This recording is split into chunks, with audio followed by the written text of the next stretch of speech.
तो ऐसा होता ही नहीं। अगर कर्म भोग क्षय हो जाए तो मानते ही नहीं कर्म भोग कभी क्षय होगा। नहीं कहा कैसा हम वहां गए थे, उन्होंने कहा मुक्ति तो हम नहीं मिली किसी का। कहा क्या बात है, बहुत वाद विवाद नहीं हम, उन्होंने अपना तर्क वर्क प्रस्तुत किया कि देखिए ट्रांसफॉर्मेशन होता है साइंस में, साइंस ये मानती है बदलाव होता है, मुक्ति नहीं होती, ट्रांसफॉर्मेशन होता है। हमने कहा ज्ञान के माध्यम से और योग के माध्यम से मुक्ति होती है। जिन्हें ज्ञान हो गया, तत्व ज्ञान, जो वासना से विरत हो जाते हैं और जो जिनका मन अंतर में जाने लगता है, उनकी गति हो जाती है। अरे वाह, उनका ऐसा होता ही। उन्होंने कहा भगवद गीता में और आप भगवद गीता को आप मानते हुए भी आप उन्होंने कुछ साधु लोगों से हमारी मुलाकात हुई जो भक्ति योग के इष्ट था, चाहे भगवान के राम, चाहे भगवान के माँ दुर्गा, माँ काली, कोई भी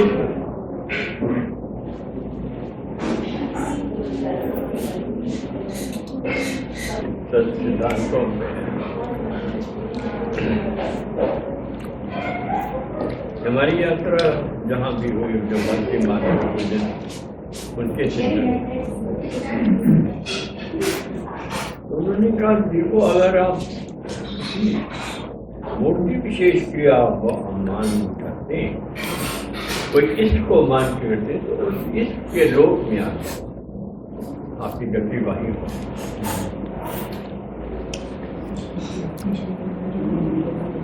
बढ़वा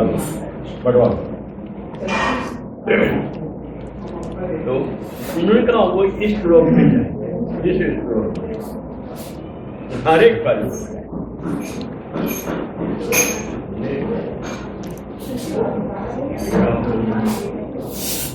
तो कहते मुक्ति होती है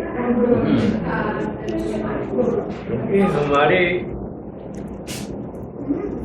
उदाहरण दिए वहां पे हमने कहा ऐसे ऐसे लोग हैं, मतलब ज्यादा लोग हैं जो मुक्त हो चुके हैं। मनस्पा के लोक में जाने से अब बहुतों नहीं अपनी मुक्ति मानते कि फिर उनका जन्म ही नहीं।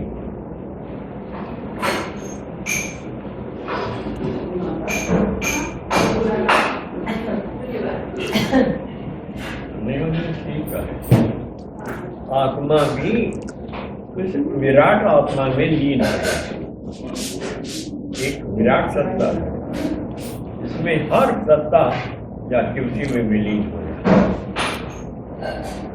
हमको बहुत कोशिश किया समझाने का, प्रलोभन विद्या तो बता दिए। प्रलोभन विद्या पे हमने कहा सिद्धांत तो अगर थियोरिटिकली हम आपकी बात सही मान भी लें, प्रैक्टिकली सही नहीं। जब कोई चीज किसी चीज में लय हो जाती है तो उसका अपना वजूद खत्म हो जाता है। तब उन्होंने कहा कि हम बात ठीक है, और तो होते नहीं। फिर उन्होंने जानकी जी एक तरफ से मानते हैं लेकिन दूसरे तरफ से इनकारों भी करते हैं। हमने देखा वो तर्क अपना देते रहते। हमने 3 क्लास को गिन पाया, उसके बाद प्लैनेट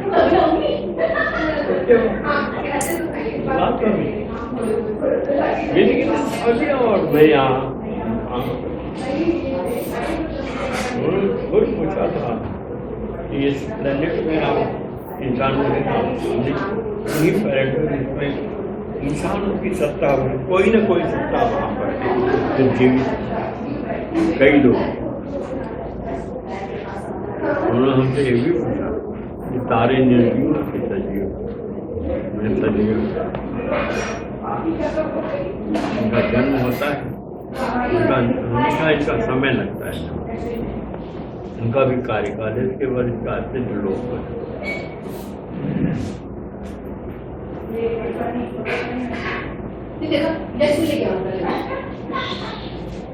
इनका अत्यंत लोक हो जाता। हमने इन तारों का हमने अनुभव किया,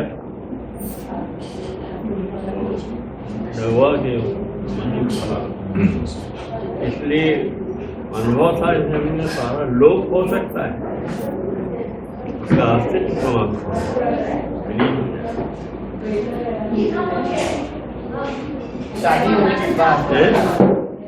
शादी होने के बाद सुनत पढ़ने के बाद फिर होने के बाद कहते हैं तारा दर्शन करना, शुक्र तारा का दर्शन करना चाहिए। बताया था जो आप बनाए थे ये हाँ, इसका नियम उसमें आपको दिखाए तारा दर्शन। हाँ कहते हैं इधर तब तो सूर्य नहीं करते ना इसलिए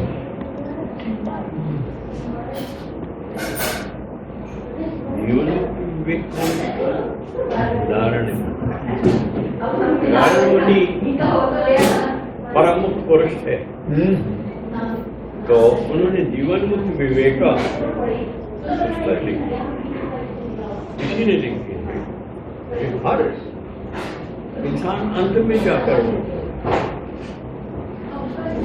काल उसको कर्म के अधीन है, कर्म का शांति होता जाता है और भोग की जो भोगने की क्षमता रहती है, तो हो सकता है 1 या 2 जन्म में वो हो। संत तुकाराम के पास एक लड़का आया, देखा लड़के को, तुम तो इसी जन्म में मुक्त हो जा रहे हो।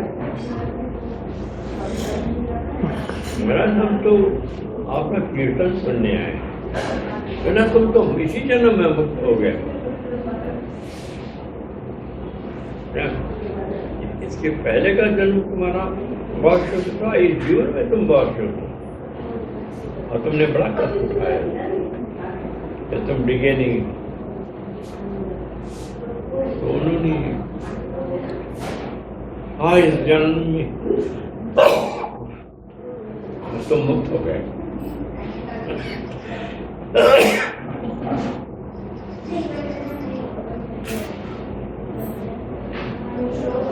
ऐसा है कि जो लोग इसमें कई स्थिति होती है, जो दीन को छोड़ते समय जो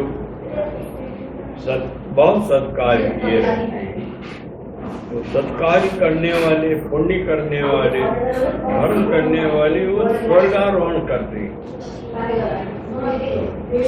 उनके पुण्य का वहीं पर विशेष आनंद पाते। उसका पुण्य जब क्षय हो जाता है तो आपके नरक के दिन आ जाता है। स्वर्ग में भी 7 स्थितियां हैं हमारे। सबसे नीचे स्थिति में इंद्रदेव, इसके बाद की जो पीढ़ी है वो आपको नीचे ही आपके कलतरु है और ये सब। ऊपर जैसे जैसे बढ़ते, ऊपर जैसे जैसे बढ़ते उत्साह वैसे उनकी स्थिति और आनंद विशाल देखिए आप।